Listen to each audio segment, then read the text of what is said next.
Good morning and welcome to Morning Java, brought to you by, as always, our friends, our very valuable friends in this particular week at the Get Go Cafe and Market, where we really needed all of this caffeine, didn't we? I needed every ounce. Kind of a news, sports-heavy day. Sports-heavy day, to say the least. Before that in Newark, and then you with everything that went out and up in Cranberry with the extension and everything else. Let's talk about the end result, the ultimate end result of this, and that is that Tanner Pearson is coming from the Kings to the Penguins. When most hockey fans think of Tanner Pearson, they're going to think, of course, of the 2014 playoffs, where that 70s line they were unbelievable, yes. Unstoppable. What has happened to that player? Is he not the same? He had the broken leg. Yeah, well, it's not the same team as in Los Angeles. I mean, that's true. a team that was, kind of literally the game has passed them by in terms of style. They're an older, slower team. Pearson's not an old guy by any means. He's only 26 years old, but he's had a very disappointing season out in LA with just 1 assist in 17 games. Where does he fit into the Penguins? I would think in a top 6 role. He's worked well, as you mentioned, with Toffoli and Carter with the Kings, so I imagine that the Penguins are hoping to kind of recreate that magic, that he can work with some of their top-end talent. Well, there's also a school of thought that, the Kings have played a more defensive style because they have this slower, older team. They have the oldest roster in the league. By far. Yeah. And because of that, they've had to be more cautious, and maybe they reined in everybody in order to fit into their system. I wonder if in coming to Pittsburgh, he won't just be unleashed, if you will, like right away. Well, I think that's kind of the hope. I mean, with Jim Rutherford, that's kind of been the MO, is kind of these kind of reclamation projects.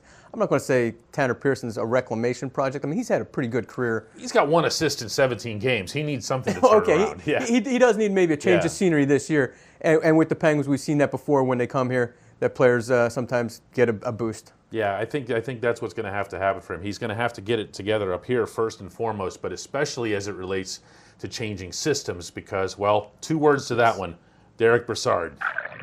We promised last time ever we're talking about Le'Veon Bell, just because you have a great Bud Dupree story to share. Yeah, I'm in the locker room on Wednesday afternoon, and obviously the news is now he won't be here. It's official. It's official. We're never talking about him after this segment ever again.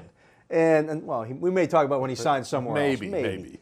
But anyway, so I'm waiting after practice to talk to Bud Dupree, and he's got a big matchup this week because the Jaguars are really banged up. Yep. So waiting on him, and I see him walk into the locker room, and he heads straight for Le'Veon Bell's locker. Which is nowhere near his locker. It's on the other side of the locker room.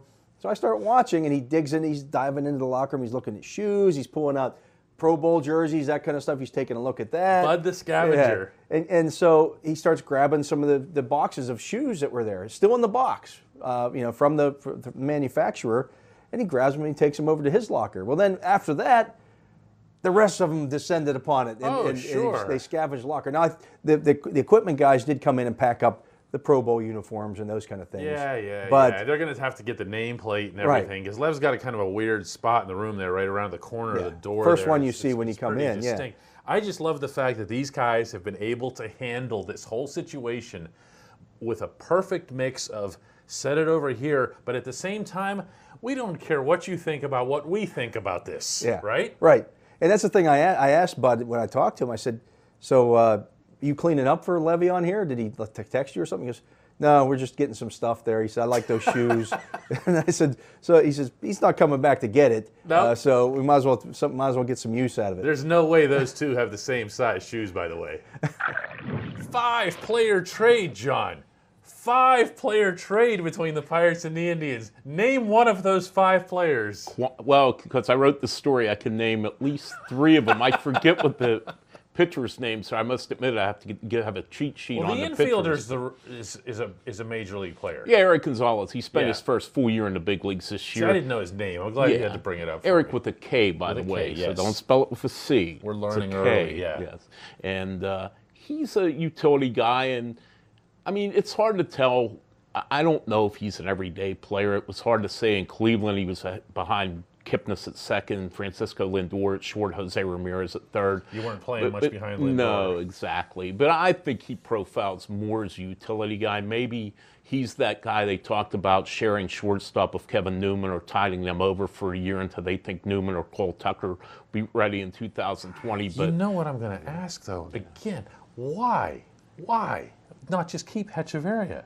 What did they not like about him? That was he the could play thing. shortstop. a pure shortstop. I know they just soured on him, and it's hard to understand why. I've never got like an answer to it. It's just sort of like, well, and then they kind of tail off and never say anything. Luplow and Moroff go out the door. Obviously, no Yeah. loss on either count. No. Not being mean. I mean, No, I mean they were both were overmatched in the big leagues yeah, for the most yeah, part. batting a Yeah. $180. I mean, you're Yeah. just not going to get anywhere. Yeah. However, this is where I bring out my cynical side here, which is never hard to bring out as it relates to the Pirates.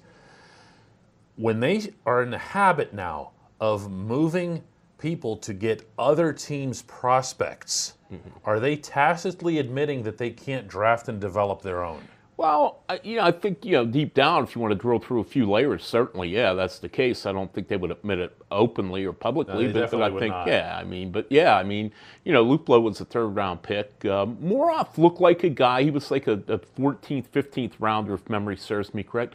At the time there, a few years ago, he was their minor league player of the year at Altoona. He came up and he looked okay at first in the big leagues, and I thought, well, maybe they have something here. Maybe this guy He had will that be okay. compact swing, hit a couple out at Exactly. PNC Park, and Yeah. you thought it might be not right away. He went through Yeah. like 3 weeks of torture before he hit those out, but it was like Yeah. same thing with Luplow. He hit a Yeah. couple out, and he had kind of like that Steve Garvey looking stance. I'm really Exactly. dating myself here with that reference, but Me too. but- Same era. oh, I saw you naughty. Oh Yeah. yeah, Garvey. Yeah.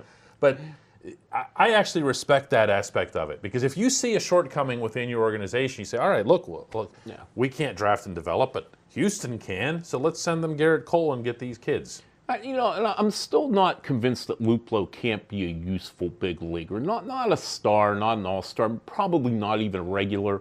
But if you platoon him, you play him as a fourth outfielder, and sometimes a guy needs a change of scenery. He admitted to me he puts way too much pressure on himself, so maybe he goes to a new organization. And clubhouse, I'm very familiar with the Indians clubhouse over the last few years. It's a much looser clubhouse than Pittsburgh. Terry Francona runs a really, loose. I mean, he's in charge, but it's a know what you loose, mean. good atmosphere there. And maybe he gets into that and he doesn't put as much pressure on himself. And maybe he has a decent career as a fourth outfielder, a pinch hitter, part-time DH, part-time left fielder type. Max Moroff, I'm just not sure. He's really regressed, and he had an awful year in AAA too this year. Yep. And a guy who once looked like he was going to, again, have an okay big league career at least. Now, I just don't know. Maybe the change of scenery helps him, maybe it don't. $180 for both of them.